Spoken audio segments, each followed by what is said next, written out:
Yo welcome to Attack on Titan. इस show में तुम्हें पता चलेगा होप के बारे में कि तुम भले ही होप से चल लो लेकिन दुनिया उससे नहीं चलती। होप बहुत फालतू की चीज है, मत करो कभी भी, जस्ट गिव अप। खासकर जब तुम्हारा main character mister Eren Yeager हो, तो फिर तो तुम्हें शायद नारुतो का टोकनो jutsu भी नहीं बचा सकता। नहीं, शायद नहीं, पक्का नहीं बचा सकता। अगर तुम अपनी जिंदगी को लेकर कुछ ज्यादा ही मोटिवेट हो गए हो, चने की झाड़ पे चढ़ गए हो, तो एक लाफे के साथ जमीन पे पटक के जिंदगी की असली सही औकात दिखा देने वाला शो है ये, with show you the real truth of life. ये नहीं, अच्छा हुआ उधर मेरे फेवरेट शो में नारुतो के पास सास्के उचिया था। अगर वो कोई इसका रिश्तेदार सास्के येगर टाइप का कुछ होता ना, तो भाई इसकी तो गांड फट जाती है। भाई कितना ढीठ है, ये तो समझ ही नहीं रहा। दत्ते भयो भाई, ये दोनों बेचारे तो इसको समझाते समझाते थक गए, लेकिन इसके जू ना रहेंगी। और अब देखो साला खुद ही रेंग रहा है। इसने तो बस पावर आते ही सब कुछ क्लियर कर दिया कि hello 1 2 3 I am Eren Yeager as a main character of anime, I want peace, that's why I am starting rumbling and kill the whole world, don't tell me what to do, my titans are coming, nothing personally, just want freedom and peace, ततकाय।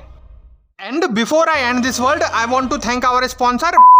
ये जो attack on Titan season 4 में इतनी high level बकचोदिया पेल पाल के best writer Shakespeare का बाप बने बैठा है, क्या नाम है इसका, हाजिमे इसायामा, ये बहुत नेगेटिव एनर्जी फैला रहा है। यही ला रहा है असली कलयुग। होप देकर उसको तोड़ने में तो ये बहुत प्रो खिलाड़ी है। सर जी ऐसी लिखाई करके आपने कुछ महान काम नहीं किया, डिप्रेशन में लाओ आप लोगों को। और ये बात तुम्हें धीरे धीरे पता चली होगी मेनली सीजन 4 में जाके, लेकिन ये तो मुझे शुरू में पता चल गई थी इस शो के टाइटल और इसमें होने वाले कांड को देखकर ही। नाम है इसका अटैक ऑन टाइटन। अच्छा, आखिर ऐसे कितने टाइटन्स पे अटैक कर दिया बे? क्यों झूठी आशा दे रहे हो तुम इस शो के बेचारे लोगों को? इसके नाम को देखकर सर्वे कॉप्स वाले बड़ी ही शिद्दत से ट्रेनिंग करते थे कि भाई मतलब हम ही करेंगे टाइटन्स पे अटैक। बट इसमें 100 सालों तक मेनली जो हुआ है वो हुआ है अटैक ऑफ टाइटन, ना कि अटैक ऑन टाइटन। खैर, एक बार इसकी शुरू की कहानी में थोड़ा बहुत माथा फोड़ लेते हैं, आओ।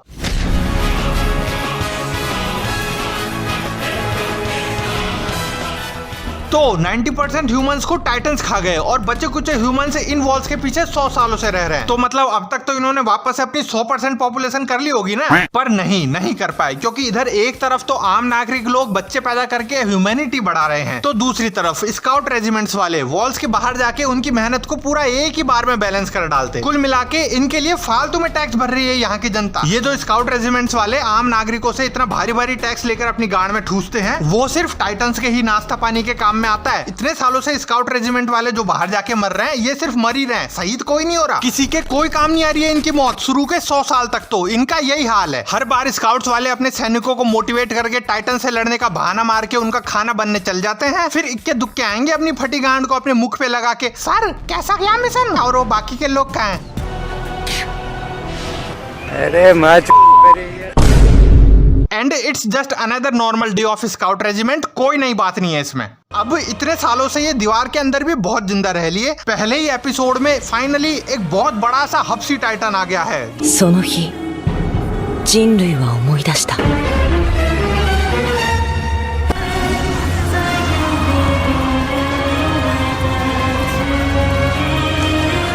ओ सॉरी, ये तो इसका ओरिजिनल वर्जन दिखा दिया मैंने, अपन तो इसके कॉपी की बात कर रहे हैं। तो एक बड़े से कोलोसल टाइटन ने वो दीवार तोड़ दी। ओ माय गॉड, अब क्या करें? टाइटन्स इंसानों को खाने आ गए हैं वॉल्स के अंदर 100 साल बाद। Wait a minute, can you guess why 100 साल बाद? व्हाई नॉट 98, 99 और 101 साल बाद? Let me explain, try to understand the psychology behind it. 100 साल sounds like an official number. इसाया मैंने यहाँ पे बहुत डिसिप्लिन के साथ काम किया है। टाइटन्स के नजरिए से सोचो तुम, अगर तुम पूरी इंसानियत खत्म करने आ रहे हो तो इस नेक काम को तुम ऐसे ही लेट से 94 साल बाद नहीं कर सकते, बड़े चूतिया लगोगे तुम। You have to maintain some professional tone bro. तुमने ऐसी कथाएं जरूर सुनी होगी कि कोई एक प्राचीन दानव है जिसको भगवान ने कैद कर दिया था और अब वो वापस से आ गया है पूरी दुनिया खत्म करने के लिए 87 साल बाद। फील ही नहीं आई। ऐसे ही टाइटन्स भी यूं ही किसी भी नंबर साल बाद आ जाते तो कोई सीरियस नहीं लेता उनको, तुम खुद ही उसके गांड पे लट बजा के भगा देते। 100 साल में देखो ज्यादा डर का माहौल फील हो रहा है। खैर, नंगे पुंगे टाइटन्स आ गए हैं और शांति से पड़े इंसानों के बीच में आके कलेश ही कलेश मचा दिया इन्होंने। और उनमें से एक ने तो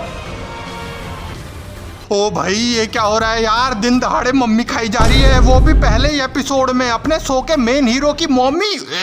क्या ही creativity, out of the box thinking है, इसीलिए तो इसायामा को इतना ग्रेट राइटर माना जाता है। सर जी आखिर कहाँ से ये आइडियाज आते हैं आपको? Mom gets eaten in front of son, wow, अच्छा यहाँ से आइडियाज आते हैं। और सही है, यही तो डिमांड है पब्लिक में, है ना? बोलो सही बात है कि नहीं? यही प्लॉट तो सबसे ज्यादा चलता है इंटरनेट पे। पहले ही एपिसोड में क्या ग्रेट पेस बैठा दिया। बट आई थिंक ये जो हो रहा है ना अभी, ये आइडिया भी इन्होंने हम इंडियन से ही चुरा रखा है। हमारे इंडियन डेली सोप्स के कॉन्सेप्ट को बेशर्मों की तरह चुरा के मेन स्ट्रीम एनिमे में ही घुसेड़ दिया। दो सौतन एक दूसरे से लड़ती हुई,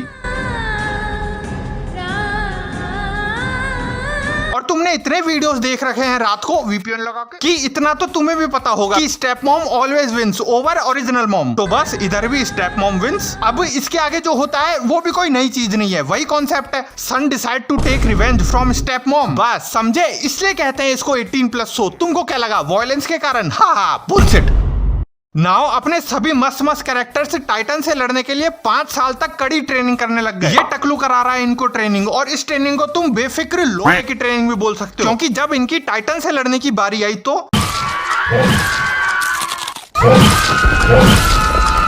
अरे इसने तो सच्ची में लोहे की ट्रेनिंग करा दी हमारी। हाँ, सब मर गए और सब मरेंगे, यही बेस प्लॉट है इस पूरे शो का। इनमें से एक तो बहुत फुद्दू मौत मरा, मार्को शुरू होने से पहले ही न जाने कब मर गया, क्योंकि इसे बड़ी पंचायत करनी थी। Reiner, what do you mean by my titan? बैठोड, what about the whole we open? अरे बोल देते यार माय टाइटन, हाँ मतलब मेरे टाइटन की बात कर रहा हूँ। मान जाता वो, it's just bro things. And the whole we open मतलब एनी की बात हो रही है। छोड़।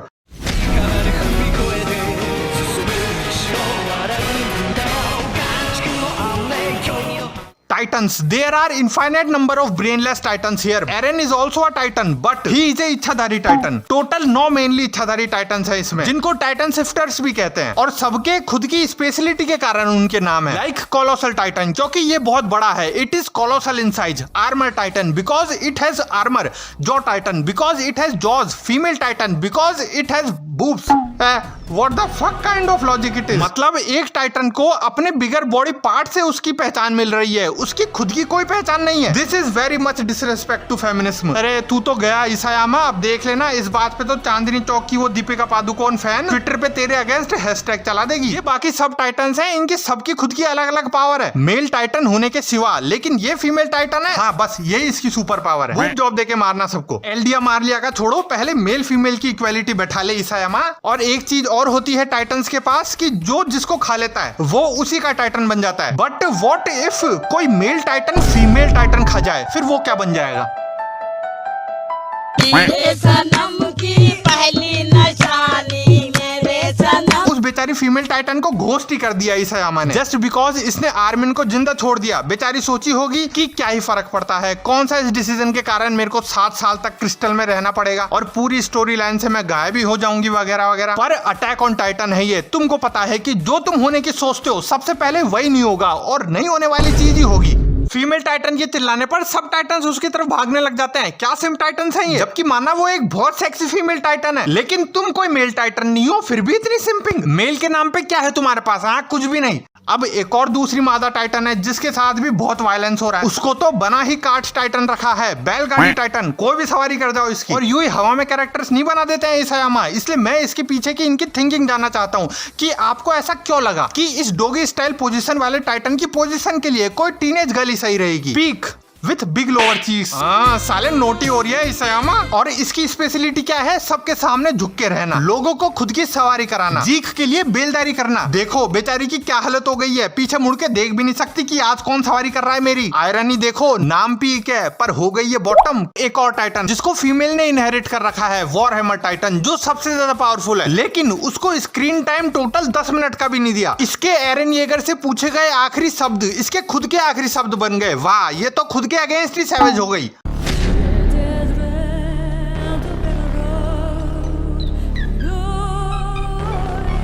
एरन येगर, इससे बड़ा कोई साइको सिग्मा अल्फा मेल मिलना मुमकिन नहीं है। सीजन 1, 2, 3 और सीजन 4 का एरन बिल्कुल अलग है। इसने तो सीजन 4 आते आते एकदम से वक्त बदल दिया, लोगों के अपने प्रति जज्बात बदल दिए, अपने दोस्त बदल दिए, अपने दुश्मन बदल दिए, दोस्त के दुश्मन और दुश्मन के दोस्त भी बदल दिए, जिंदगी बदल दी और बाकियों की तो खत्म ही कर दी। राम बिलिंग रात के 3 बजे एक बार मेरा दोस्त मुझे कॉल करके अपनी थ्योरी बताता है कि भाई मुझे लग रहा है सीजन 4 में ड्रंक है ये। हाँ, मुझे भी ऐसा ही लगा। कोई प्लॉट ट्विस्ट मास्टर प्लान नहीं है इसका इसके पीछे, बस होश में नहीं है ये। मिकासा इसको थोड़ा नींबू चटा दे सब सही हो जाएगा। बट ये एरन येगर है बहुत चंट। जब ये बगावत करने के बाद आर्मिन और मिकासा से मिलने गया तो इसको भी पता है कि मिकासा इससे ज्यादा स्ट्रॉन्ग है और आर्मिन इससे ज्यादा स्मार्ट है। तो सानी खोपड़ी बहस करता है मिकासा से और फाइट करता है आर्मिन से।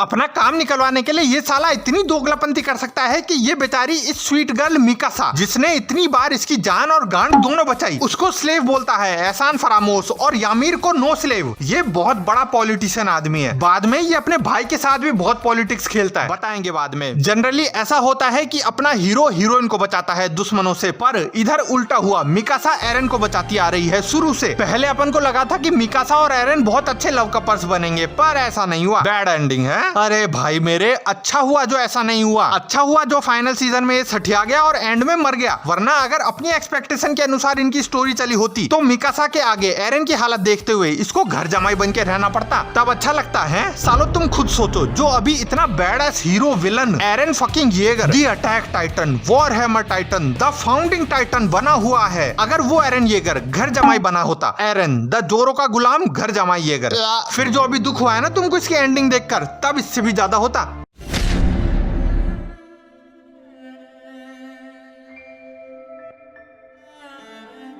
मिकासा एकरमैन जब इसको एक यंग मर्डरर स्कार्फ पहनाता है तो सी इज गेटिंग वेट। अपनी पूरी जिंदगी नाम कर देती है ये उस खूनी बच्चे के। निब्बी मिकासा लड़की क्यूट दिखती है पर मारती बहुत ब्रूटली है, और बड़ी होने पर इसको एनिमेट भी बहुत ब्रूटली कर दिया। व्हाट द फक, ये हमारी मिकासा नहीं हो सकती। मिकासा एकरमैन को मैन ही बना दिया। एओटी के एंड में मिकासा अपने बॉयफ्रेंड का मर्डर करके उसके बेस्ट फ्रेंड के साथ शादी कर ली और एक बच्चा भी हो गया। बस इसलिए इसायामा को ग्रेटेस्ट राइटर मानता हूं मैं, because he shows reality. Now just imagine how much fucked up this thing is going even after the end of AOT। Mikasa अब भी एरन से प्यार करती है, उसका स्कार्फ रखती है और एरन के दोस्त के साथ सेक्स करती है, जिसको सब पता है इसके पास्ट के बारे में। उसके बावजूद फिर कैसी लाइफ रही होगी इनकी। Oh Gene Horse, tonight I will become your mayor. Can I say you Eren? Eren, oh Eren, yes, Eren, yes, attack with your titan।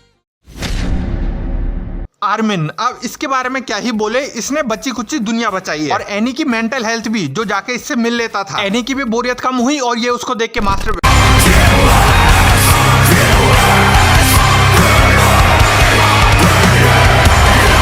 Attack on Titan की फाइट आते ही मेरे अंदर ससागियो बनने लग जाता है। Feeling excited, motivation but also tension कि अब कौन टैब बोलने वाला है। और ये एक्साइटमेंट, मोटिवेशन और दूसरी तरफ टेंशन, इन दो विपरीत इमोशंस को मैं मेरे मस्तिष्क में एक साथ स्टेबल नहीं रख सकता। पहले ही बहुत एंजाइटी हो रखी है, इसलिए मैं कभी एओटी को टॉप एनिमे में कंसीडर नहीं कर सकता। सॉरी, नहीं ऐसे नहीं होता। कोई तुम्हारी मेंटल पीस उड़ा दे और बदले में तुम उसको अपना प्यार और दो, ये कैसा सौदा है। अरे मैं गधा था जो इसकी हाइप देखकर इसको देखने लग गया। पहले जिंदगी सही नहीं चल रही थी, लेकिन एओटी देखने के बाद पता चला कि पहले जिंदगी सही ही चल रही थी। एओटी सीजन 4 में तो कमाल ही हो गया है। पूरे एपिसोड्स में ये दुनिया वालों की रगड़ के मारता और फिर भी खुद को जस्टिफाई करके कहता है कि all I want to do is the right thing, never want to be the king. ओहो कितना शरीफ है मादर। I just want to save your life, never want to grab a knife. आहा, देख रहे हो भाई की पीड़ा, बेचारे की मजबूरी है, इसलिए पूरी दुनिया की गांड मारनी पड़ रही है। अरे दुनिया वालों, थोड़ी शर्म करो, अपने कुचले गए घर वालों के लिए रोना बंद करो और इसको सिंपैथी दो इस नेक काम में। लोग बोलते हैं कि नया पर्सपेक्टिव मिलेगा इसको देखने पर नए के चक्कर में कुछ भी ले लोगे क्या? नहीं, क्या फायदा उस होपलेस डिप्रेस्ड पर्सपेक्टिव का। इन डिप्रेस्ड लोगों को देख कर मेरा और मरने का मन कर रहा था। आखिरकार कौन खुश है इसमें? ना साइड कैरेक्टर ना मेन कैरेक्टर, सबके एल लगे पड़े हैं। यहाँ तक कि जिस व्यक्ति का इन एल्डियन मार्लियन से कोई लेना देना नहीं है, वो व्यक्ति इन सबसे अनजान दुनिया के किसी दूर कोने में पड़ा अपनी फ्यूचर प्लानिंग कर रहा है। उस बेचारे को भी रम्बलिंग में पेल दिया जा रहा है। खुश कोई नहीं रहेगा इधर, चारों तरफ मातम का माहौल मनाया जाएगा, क्योंकि according to Isayama that is peak fiction, god level writing, भैंचो गुड हैप्पी स्टोरी। एंड में सबकी प्रॉब्लम सॉल्व हो जाए, अच्छाई जीते नफरत मिट जाए। आहा, दैट इज सांड की टट्टी, बुलशिट। ये सब नहीं होता इधर। The real GOAT story writing is सब मारो बहन के लोड़ो। इस शो में चाहे कोई कैरेक्टर वर्जिन रह जाएगा, लेकिन किसी की भी मम्मी वर्जिन नहीं रहेगी। मतलब सबकी माँ चोद। कोई खुश क्या कोई नॉर्मल भी नहीं रहेगा। कलेश ही कलेश करो सब। पहले टाइटन के साथ कलेश करो, फिर खुद टाइटन बन के कलेश करो, फिर आपस में ही कलेश कर लो, फिर एंड आते आते जिनसे इतना कुत्तों की तरह लड़ रहे थे उन्हीं के साथ मिलके अपने एक साथी के साथ ही लड़ लो। अरे भाई क्या क्या भाई सयामा, क्यों हम मासूम लोगों के दिमाग का भूसा करने में लगा है। इससे बढ़िया तो बाकी एनिमेज का सिस्टम है, लाइक वन पीस। युद्ध करने के बाद मीट खाओ, जश्न मनाओ, क्या बात है। ड्रैगन बॉल में फाइटिंग के बाद सेंजुबीन खाओ, फिट एंड फाइन। नारुतो में लड़के हॉस्पिटल में रिकवर हो लो, लेकिन एओटी में हर फाइट के बाद कबर में ही दफन हो लो। सायोनारा, बाय बाय, RIP। हम व्यूअर तुम्हारे मिशन की जीत की खुशी मनाएं या तुम्हारे मरे हुए साथियों का रोना रोएं, क्या करें। Isayama really needs to learn some morals, manners, कि ऐसे नहीं होता कि तुम इतने हार्ट टचिंग कैरेक्टर्स बनाओ। किस लिए? बस एकदम से उसको बहुत पीड़ादायक मौत देने के लिए।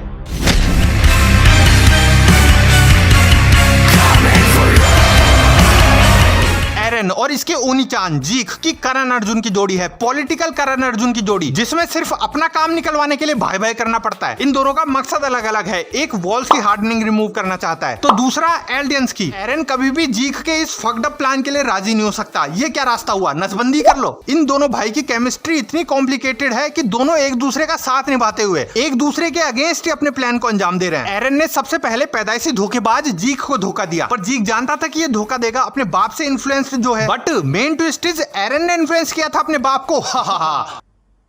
अरे रुक जा, अभी बात खत्म नहीं हुई। लेकिन कोई बात ना, Zeke still control Ymir. Now this is final, but in the end Eren also influenced Ymir. हाँ अब बोल। गजब टूबीबाज आदमी।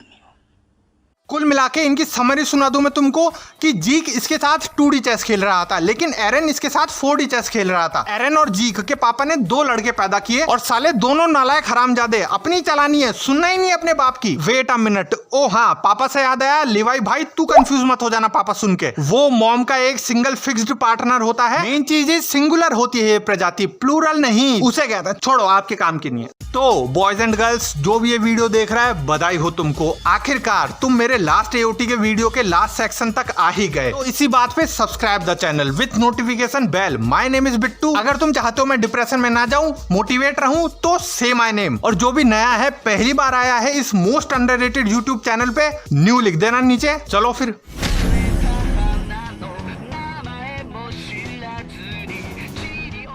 Y season 4 writing is peak fiction, मैं बताता हूँ। बिकॉज शो का मेन हीरो मेन विलन बन गया, मतलब पागल ही हो गया। इसको करना क्या था और कर क्या दिया। दुनिया से टाइटन खत्म करने की बजाय टाइटन से ही दुनिया खत्म कर दिया। शाबाश भाई एरन, तुझे तो टाइटन्स मारने थे ना कि उन्हीं की टीम ज्वाइन कर लेनी थी। बट यही तो होती है पीक फिक्शन राइटिंग। फ्रीडम के नाम पे दुनिया ही खत्म कर दो। एक लड़की जो गॉड लेवल निशानेबाज है, फिर भी गॉड दुनिया खत्म करने वाले डेविल के साथ है। एरन, अरे इतना ऑन द एज लक किसका होता है। Peak fiction writing. और एरन द्वारा किए गए इस जेनोसाइड के पीछे का बहाना भी इतना वैलिड बताया गया है कि मेरे जैसे एरन के अंधभक्तों को वो भी सही लग रहा है। He had to do genocide to stop genocide। इस शो ने लोगों को इतना नीचे गिरा दिया कि फैन बेस आपस में ही लड़ रहा है कि आखिर किस तरफ के इनोसेंट लोगों का मास मर्डर ज्यादा सही रहेगा। Peak fiction writing. मैं ये बात मजाक में नहीं, एकदम सच्ची में बोल रहा हूँ कि यही तो होती है कला, कि इन्होंने मुझे इतना गिरा हुआ इंसान बना दिया कि जिसने 80% वर्ल्ड पॉपुलेशन खत्म कर दी, उसके एंड में मरने पर भी मुझे दुख हो रहा है। मैं डिप्रेशन में जा रहा हूँ। इसको तो इस नजरिए से सोच के मैं और डिप्रेस हो गया है, पर अभी नहीं, वीडियो खत्म करके डिप्रेशन में जाऊंगा। और सुनो द रियल पीक फिक्शन, जिससे एओटी की कहानी चालू हुई। टाइटन मॉमी यामीर, जिसके पास गॉड लेवल पावर है, लेकिन फिर भी वो उस हरामी राजा की स्लेव बन के रहती है, जिस राजा ने उसके घर वालों को मार दिया, उसकी जबान काट दी, स्लेव बना दिया, कुत्तिया की तरह भगा भगा के मारा। फिर भी उसी राजा के लिए उस लड़की ने अपनी जान भी दे दी और 2000 सालों से मजदूरी कर रही है। Peak fiction writing. क्यों? यही तो सबसे बड़ा सस्पेंस है कि आखिर क्या कारण है, क्या है इसके पीछे का प्लॉट होल।